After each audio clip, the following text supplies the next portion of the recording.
Agradezco mucho y les agradezco a ustedes también el aguante y la paciencia después de esta mesa que fue muy densa y muy interesante y que nos abrió el camino también para obviar algunas de las cosas que tendríamos que exponer en este proyecto para poder entender qué es lo que está pasando en Bolivia y sobre todo por qué estas reformas tanto del Estado como de diferentes aspectos como la energía, la economía, todavía no llegan a las cuestiones laborales, pero van a llegar, ¿sí? Pero ya avanzaron en algo que tienen muy a pecho los bolivianos, que es la educación.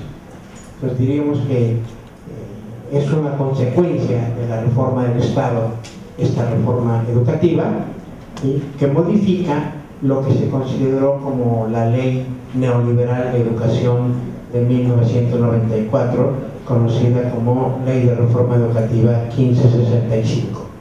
Y ahora la retoman desde el punto de vista del mundo indígena. Es, digamos, lo interesante de esta reforma educativa es que la democracia participativa que se ha dado en Bolivia, muy diferente a la nuestra, implica la toma en consideración de las opiniones de los diferentes sectores afectados por la educación, que es una de las cosas fundamentales que se mencionaban en la mesa anterior, ¿sí?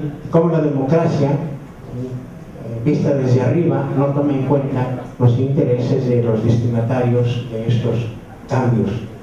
Aquí lo interesante de esto es que en la elaboración de la nueva constitución política no ha sido una obra meramente de Evo Morales. Es evidente que, como ya se explicó en otras mesas, los movimientos sociales son de muy largo alcance. Nos vamos a referir únicamente al tiempo corto, de 10 años para acá, diríamos, en el momento en que culmina un movimiento de protesta, de resistencia y de búsqueda de una nueva forma de vida que no sea bajo el capitalismo imperialista, como lo llaman ellos. Y resalto nada más como preámbulo a esta presentación muy breve, en la Constitución, para conformar al Congreso y determinar los puntos de discusión que iban a ser los centrales, los ejes centrales de la nueva Constitución del Estado, se consultó a la Confederación Indígena Boliviana, se consultó al Consejo Nacional de Ayllus y Marcas del Puyasuyo. ¿Ustedes dirán, ¿y esto qué es? Es decir, a todas las comunidades indígenas de cada comarca del país. Entonces no fue únicamente a los representantes nacionales, sino a los representantes de cada pueblo en cada municipio. Entonces, fíjense, eso es interesantísimo, ¿sí? Se consultó la Confederación Sindical Única de Trabajadores Campesinos de Bolivia e incluso a movimientos revolucionarios todavía existentes en contra de Evo Morales, como es el Movimiento Revolucionario de Liberación Tupac Amaru, ¿sí? Tupac Katay, perdón, ¿sí? Que es comandado, digamos, dirigido por el ex vicepresidente de la República en la época de la Constitución de 1994. Entonces diríamos que se consultó a todo el mundo, obviamente a los empresarios, a la iglesia, etcétera, etcétera. ¿Sí? Esto implica que en la determinación de los principios educativos, ¿sí?, se toman en cuenta los lineamientos que da el Consejo Nacional de Educación, en donde están representados todos los sectores: gobierno, iglesia, empresarios, indígenas, campesinos, obreros, mineros, etcétera, etcétera. ¿Sí? Y obviamente también los representantes de los partidos políticos. Entonces, esto, digamos, es lo que nos da pie para hablar nosotros de la refundación del Estado, convocado para la Asamblea Constituyente, en la que participan todos estos individuos, y se ven reflejados sus intereses en los temas de discusión que después fueron rescatados efectivamente en el articulado tanto de la Constitución Política del Estado como de la Ley de Educación. Evidentemente es muy amplio, no vamos a dedicarnos a todo eso, ¿sí? No vamos a entrar en la discusión si es el capitalismo el que está presente o es una ruptura contra el capitalismo, porque finalmente también es una sociedad capitalista, independientemente de que sean los indígenas los que están ahora en el poder, pero es el capital el que está también dominando la situación. Bueno, ¿qué importancia tiene esto para la educación? Y después cambio de propósito, ¿sí? Hay experiencias previas en América Latina de refundación del Estado, o por lo menos de cambios de constitución para introducir el elemento indígena, ¿sí? Es un movimiento que se da en los años 90, en la cual, a partir de la conferencia de Hon Tien en Tailandia, Educación para Todos, se estableció que una de las prioridades a nivel mundial era atender a los sectores menos favorecidos, ¿sí? Y a los más vulnerables. Pues en América Latina se tomó como medio de vulnerabilidad a los pueblos indígenas. Y de allí que los pueblos donde hay población indígena, como es todo los pueblos andinos, Guatemala y México, hayan modificado sus constituciones para introducir el componente indígena multilingüe plurinacional y el derecho a tener educación en su propia lengua, a reconocer su cultura, a recuperar sus costumbres, prácticas, tradiciones, etcétera, etcétera, que en la mayoría de los países han quedado en el papel, como es en el caso de México, a pesar de todo el bla bla bla de la educación intercultural bilingüe. Una ruptura con esta tendencia es precisamente Bolivia. Como Bolivia sí trata de vincular todas estas propuestas que se dieron a partir de esta conferencia de Hon Tien con los principios de la Revolución Nacional que derrocaron a Sánchez de Lozada, ¿sí? Liderados por Evo Morales, que además es una cosa muy curiosa, ¿sí? Evidentemente es indígena porque tiene raíces indígenas, ¿sí? Pero estrictamente hablando, pues eso ya quedó muy atrás, ¿sí? Diríamos que fueron sus abuelos todavía los que eran mineros y estaban muy vinculados con el mundo indígena. Evo Morales no habla ni aymara ni quechua, es únicamente castellano hablante, ¿sí? Y como anécdota, cuando los aymaras le dicen, ¿por qué no nos hablas en aymara, no? Si se supone que hablan en aymara. Y es que de chiquito me llevaron a territorio quechua, entonces no aprendí el aymara. Y cuando sacan los quechas, les dicen, bueno, pues hablamos en quechua, pues tú eres de Cochabamba, en Cochabamba hablamos quechua. Es que mis padres son aymaras y nunca me enseñaron el quechua, ¿sí?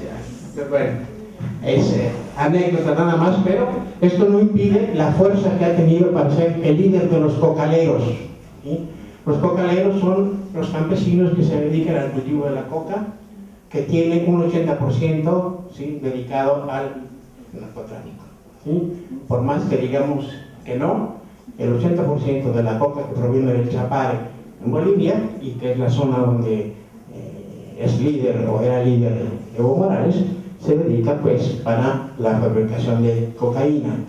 En los años 85-90, el 66% del Producto Interno Bruto de Bolivia era producto del narcotráfico, lo cual no ha cambiado mucho, ha disminuido pero no ha cambiado mucho, ¿sí? Entonces, ¿cuál fue la experiencia que ellos tomaron como ejemplo para poder componer su congreso? Pues fue el congreso en Colombia, donde hubo 70 representantes más 4 guerrilleros que intervenían con voz pero no tenían voto. En Ecuador 70 representantes, en Perú 80 representantes, en Venezuela en el 99 pues, fueron 128 representantes más 3 indígenas. En Bolivia fueron 130 representantes, de los cuales casi la mitad son indígenas, ya sea del sector minero, ya sea del sector campesino, ya sea del sector energético, ¿sí? Entonces, de los diferentes sectores o de los partidos políticos, ¿sí? Componen el Congreso de manera que se recuperen y se manifiesten en los diferentes articulados, tanto de la Constitución como de la reforma educativa, sus principios y sus intencionalidades. Bueno, una vez que comprendemos esto, pasamos a un tema fundamental que tiene una importancia grande para la educación, que es la cuestión de la autonomía regional. ¿Sí?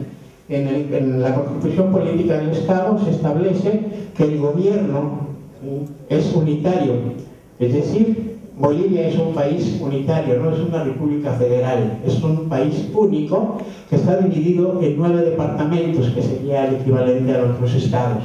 ¿Sí? Cada departamento tiene un prefecto, que antiguamente era designado por el presidente, ahora es electo. Y la característica es que tienen una autonomía regional muy alta. No podemos decir relativa porque hay muchísimas cosas que deciden ellos, pero esta autonomía llega hasta el municipio y al pueblo más chiquito del municipio.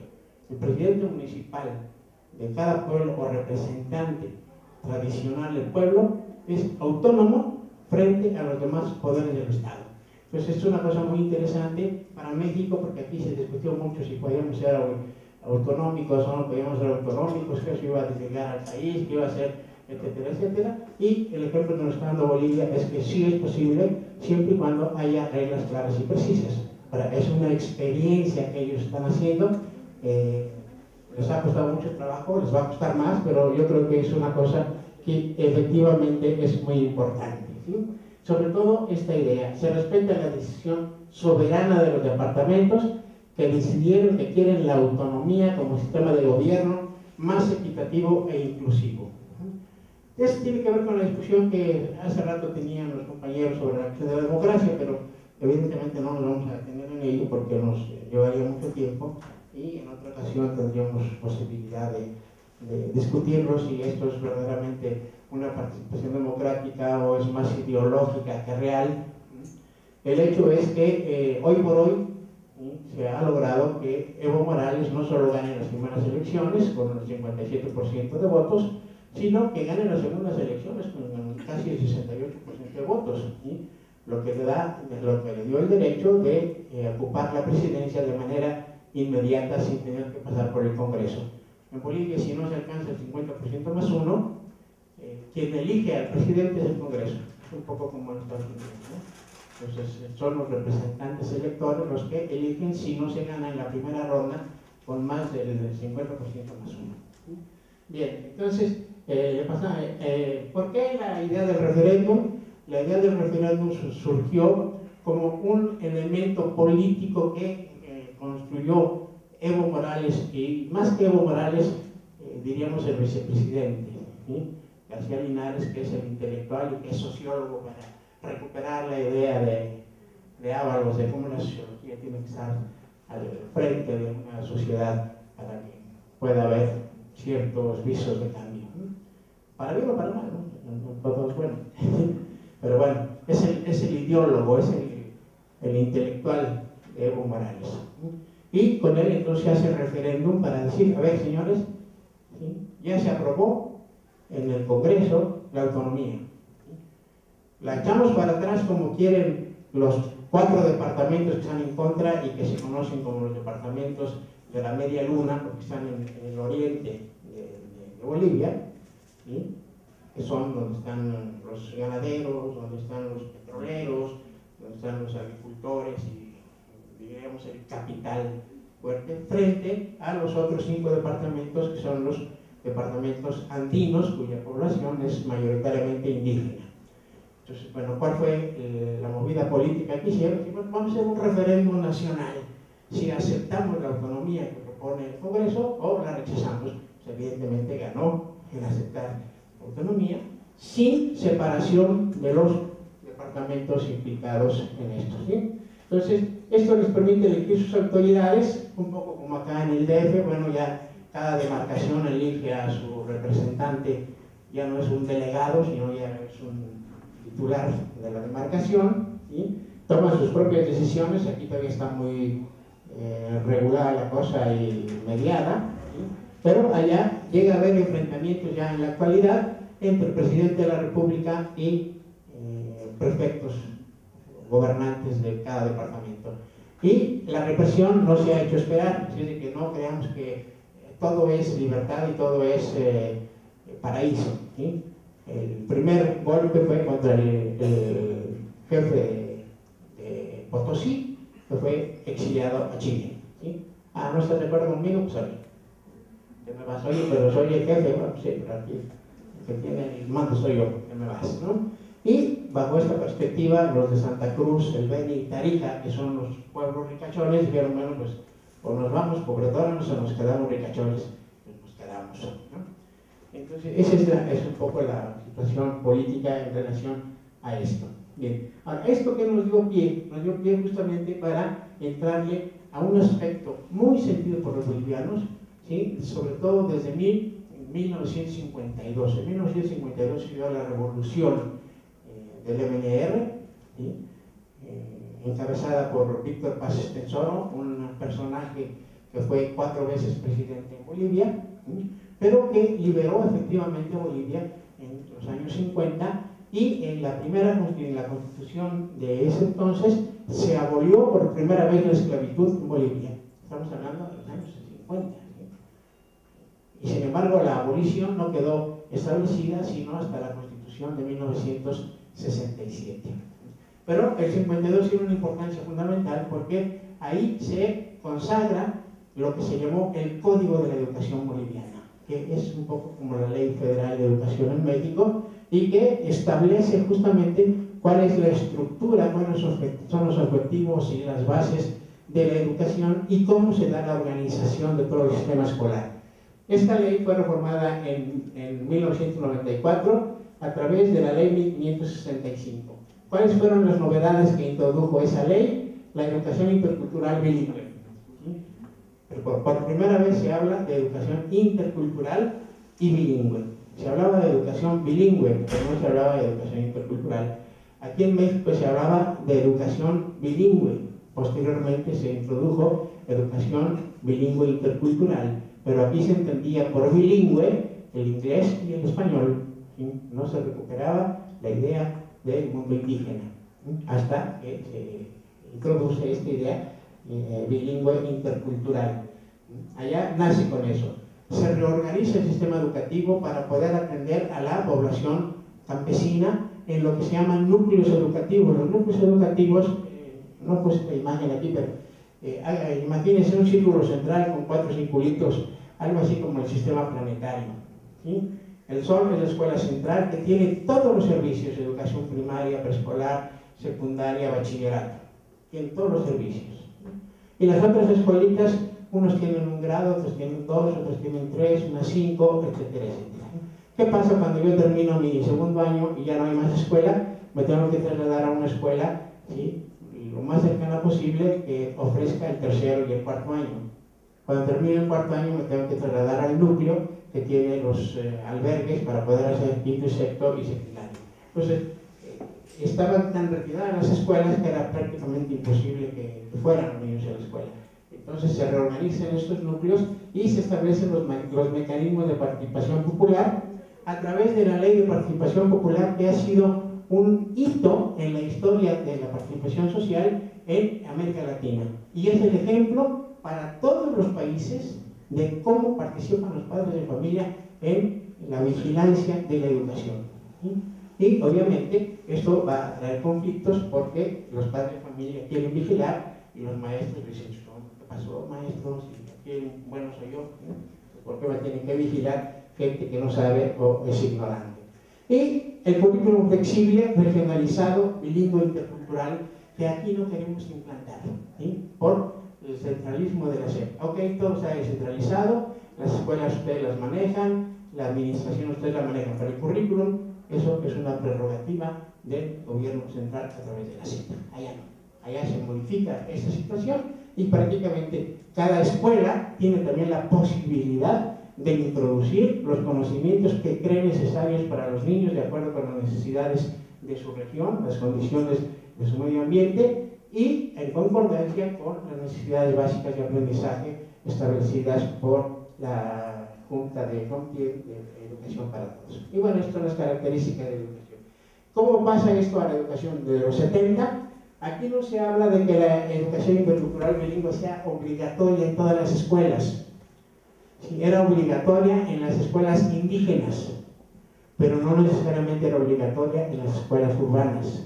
Por tanto, la ley dice ahora, no, es obligatorio para las escuelas urbanas y para las escuelas rurales, y se suspende esta división entre urbano y rural. Todas las escuelas son iguales. Habrá que discutir si es positivo o negativo, será otra cosa.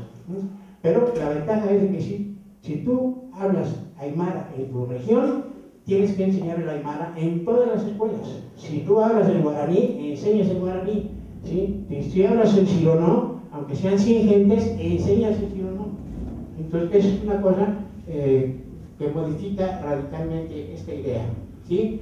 Se habla de intraculturalidad, ya no nada más de interculturalidad, sino de cómo hay diferencias también entre los mismos grupos indígenas, a pesar de que sean de la misma etnia, como decíamos, aunque tenga connotación peyorativa de cierta manera. ¿Sí? Aunque sea de la misma etnia, tiene diferencias. Entonces, ¿cómo vamos a hacer que estos se den educación entre ellos de manera de respetarse mutuamente, reconocerse y crecer juntos? Esta es una idea muy importante. La interculturalidad, que sigue siendo lo que introdujo la ley 1565, y el plurilingüismo. En la Constitución pasada, de 1967, sí reconocía que Bolivia es un país multinacional y plurilingüe, lo que se llamó lo multi y lo pluri. Pero ahí quedaba. Ahora hay un listado de 30 lenguas que dice, somos plurilingües, pero ahí van, ¿sí? Las lenguas oficiales son no se les va a leer, un montón, ¿sí? Pero así nada más, aymara, araona, baure, besiro, canichana, caviñeño, cayubaba, chacobo, chimán, ese, eja, guaraní, guarzúe, guarunyi, tonom, malek, etcétera, etcétera, ¿sí? Entonces, todos esos son considerados lenguas oficiales, por eso el plurilingüismo. Y los funcionarios de todos los departamentos están obligados a hablar el español más 2 lenguas oficiales, la lengua de su zona y la lengua que ellos consideran más importante. Entonces, ¿qué va a suceder? Pues, español, quechua y aymara. Así que son los más importantes. Pero bueno, es un avance interesante. ¿Sí?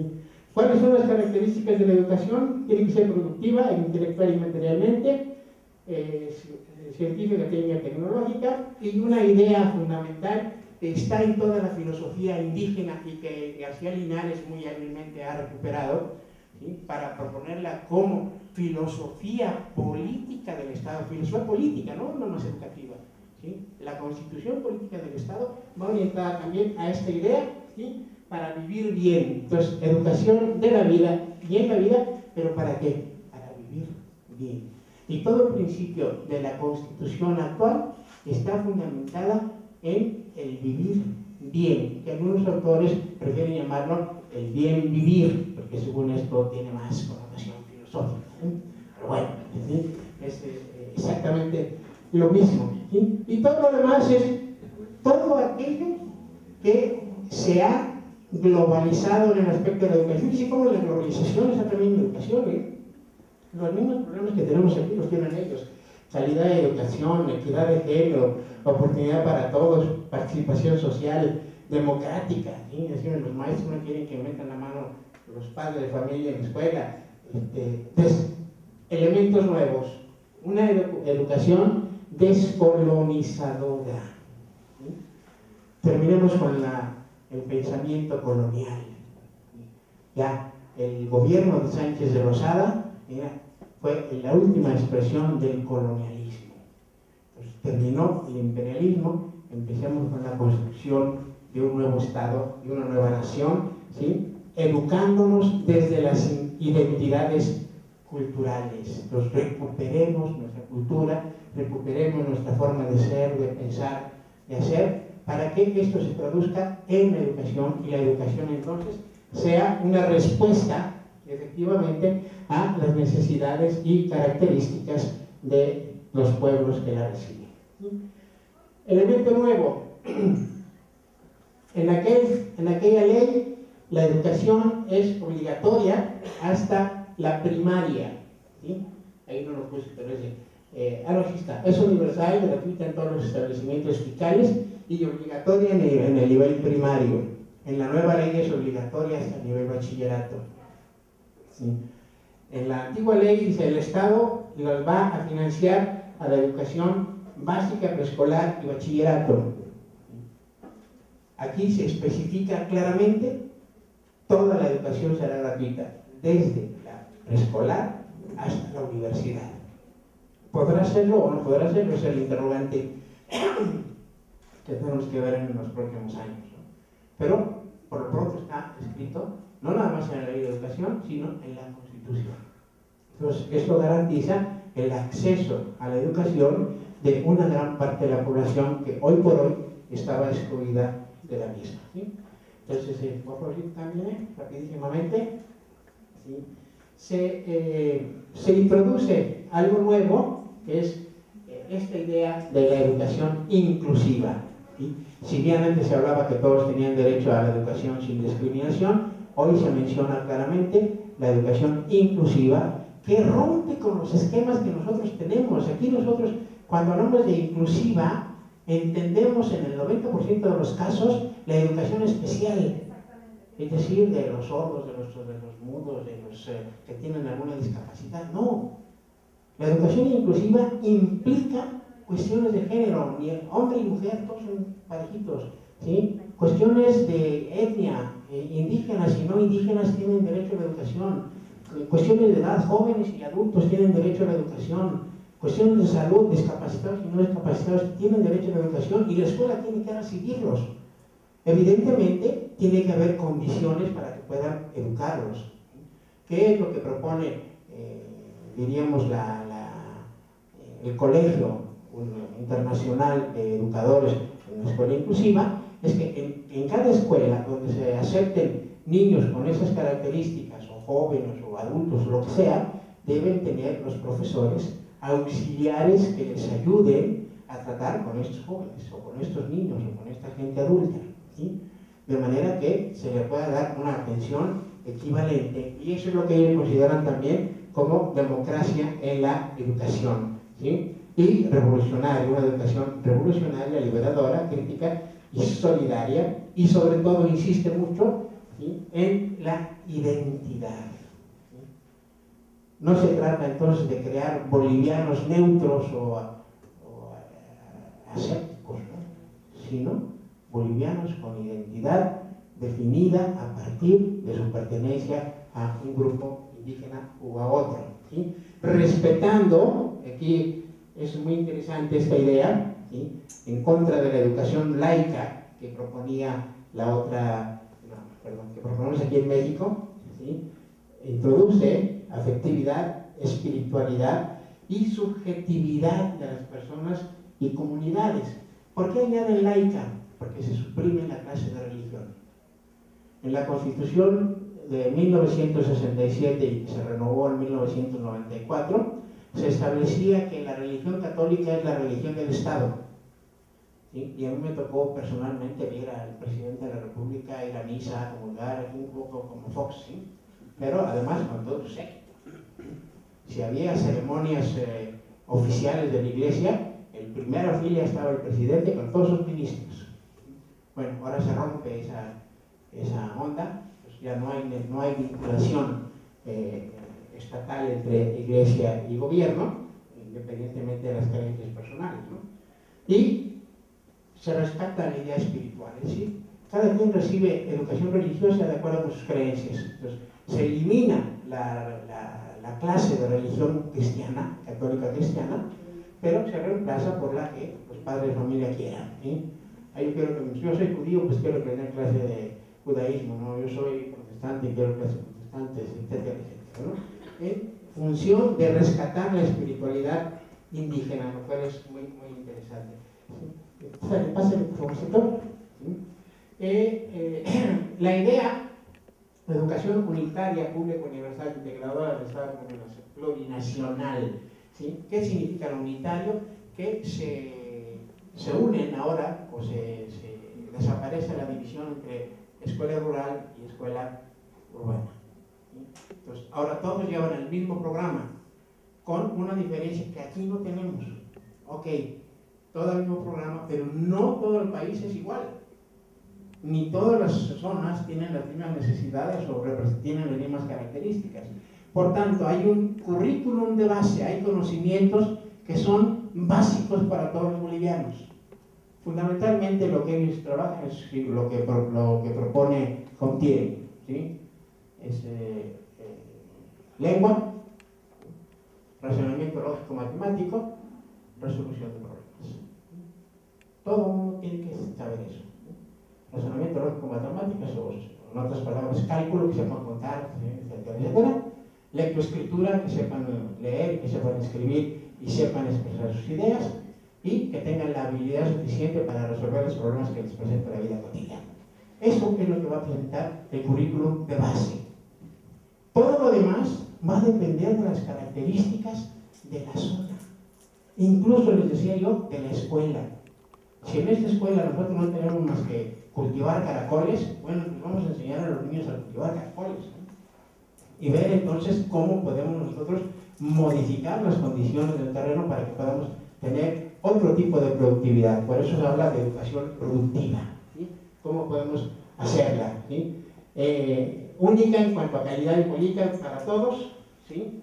Y se quita la diferencia entre fiscal y privado. ¿Qué significa? Fiscal es escuela pública, ¿sí? Pero las escuelas fiscales son las escuelas públicas. Pero hasta la ley 1565 se permitía a los privados pues llevar un poco sus planes de estudio, como aquí en México, ¿sí? Aquí les dan el texto único, pero es para que lo echen a la basura, ¿sí? Y hacen que los niños compren sus textos, ¿sí? Ahora el control que están teniendo allá es muy interesante. Vamos a ver qué resultados da, ¿sí? Están teniendo un control, decir, bueno, a ver, tú, escuela jesuítica, que tanto les enseñas, primero me les enseñas lo que yo te digo, ¿sí? Y después veremos ya la zona, cada zona, cómo será el asunto, ¿sí? Entonces, en la escuela, en Bolivia hay tres tipos de escuelas: las escuelas fiscales, que son completamente gratuitas; las escuelas de convenio, nosotros hacemos un convenio, que son gratuitas, pero yo les pago a la escuela, el Estado financia las escuelas. Es el caso de las escuelas de los jesuitas, fundamentalmente religiosas, son escuelas religiosas de la Iglesia Católica, no de cualquier religión, ¿sí? Y de los jesuitas con sus escuelas que se llaman Fe y Alegría, y las escuelas privadas que se basan con sus sueños, ¿no? Y diversa y plural en el sentido de responder a las diferentes necesidades de cada región. Pásale, profesito, ya estamos terminando, ¿sí? Y concluye, que además está en la ley, ¿sí?, el aspecto moral. Nosotros hemos excluido de nuestra legislación, ¿sí?, la enseñanza de los valores. Ahora, ante tanta agresividad de la que somos víctimas en todas las ciudades y la cuestión del narcotráfico y demás, estamos introduciendo valores de paz, de armonía, amor, solidaridad, etcétera, etcétera, pero como una consecuencia de lo que nosotros estamos padeciendo en la vida práctica, ¿sí? Entonces ellos retoman toda la espiritualidad indígena aymara. Los aymaras son muy adustos, son un poco los faquires hindúes, ¿no?, que se pueden acostar en una cama de clavos y pasarse días y días sin comer, ¿sí? Entonces, es la maculla. Entonces, y eso está en la ley, dirigido a los alumnos. ¿Qué significa no seas flojo? ¿Quieres vivir? No seas flojo, ¿sí? Amayuya, no seas mentiroso. Los principios de la convivencia radican en la verdad, en la comunicación verdadera, ¿sí? Y Yamasuwa, no seas ladrón, ¿sí? Entonces, si no eres flojo, vas a trabajar. Si trabajas, no necesitas robar. Y si no necesitas robar, no necesitas mentir, ¿sí? Así, simple. Y eso te va a llevar a vivir bien. Fíjense qué parecido tiene con la ideología del capital humano. Si trabajas, ganas lana, vives bien. Vives bien, pues tienes satisfactores, eres feliz, etcétera, ¿sí? Pero bueno, aquí estamos en otra lógica. Yandereco, para tener una vida armoniosa, que se traduce en una vida buena, ¿sí?, en la tierra sin mal, que nos lleva al camino hacia la vida noble, hacia el cielo, ¿sí? Y eso está en la ley. Pasa el último, ¿sí? Los valores, ¿sí? Señores, no se trata únicamente de darles principios éticos, sino qué valores vamos a trabajar y que qué quede establecido que en todas las escuelas del país se tiene que trabajar estos valores: unidad, igualdad, inclusión, todo el rollo, ¿no? Entonces, hay un cambio radical que tiene que ver también con la construcción del Estado. Y desafortunadamente no tenemos chance ahorita de recuperar la discusión que tuvieron los compañeros, pero que es muy interesante, y cómo se plasma en la Constitución política, ¿sí? Y cómo se llega ya inclusive a la revocación de mandato. Está en la Constitución boliviana la revocación de mandato. Hay un referéndum, este no sirve, vamos por fuera. Pero también hay el cese, ¿sí?, de los, ¿cómo se llama esto? Que tienen los diputados que no pueden ser juzgados. Fuero. Sí, el fuero. ¿Sí? Hay el cese de fuero. Cualquier diputado, incluso el presidente, puede ser, ¿sí?, juzgado. En contra de la ley anterior que decía, mientras esté en sus funciones, ningún diputado puede ser juzgado, ni siquiera acusado, ¿eh? Entonces, no puede ser juzgado, ni siquiera puede ser acusado. Entonces, con esta ley, ¿sí?, se establece que se acabaron todos esos privilegios. Bueno, yo les agradezco mucho, espero no haberme pasado mucho.